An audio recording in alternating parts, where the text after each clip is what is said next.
I think unlike a lot of people, I've been out in the working world for the last 10 years. You know, I've run a run-of-the-mill job. I'm not anything special. I'm not a guy who does this for a living. I'm a guy who has to apply himself with common sense and has to navigate the working world like anyone else. And I'll remember those values, and I think that getting those values instilled in you and having real-world experience as opposed to just living in a bubble in Topeka is very important. I always loved going to the Mahaffey Farmstead in Olathe.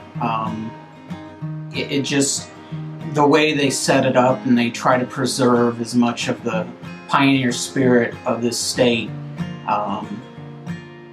it always resonated with me. I've lived in Kansas my whole life. My family's lived in Kansas for 3 generations. So, you know, I grew up hearing those stories of people coming across the plains in Conestoga wagons and this, that, and the other thing. So, that kind of just resonates with us. Harry Truman.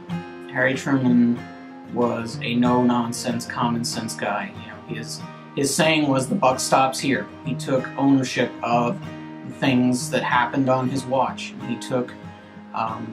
He tried his best to do right by his fellow man. And it didn't matter if his decisions were popular, it didn't matter how low his poll numbers went or whatever. He approached things with the same common sense approach, whether it be as a judge in Missouri or as President of the United States. And I would hope to emulate that. I've always been politically active. I started when I was 18 years old, registered to vote in my first election in 2002. And, you know, I always have been interested in politics, but lately, as I've seen what has happened in our state and as I've seen kind of the mess that has happened in the legislature, I've felt it was time that I try and use what practical knowledge I've gained in the work world and my knowledge of politics to try and bring some common sense back to Topeka.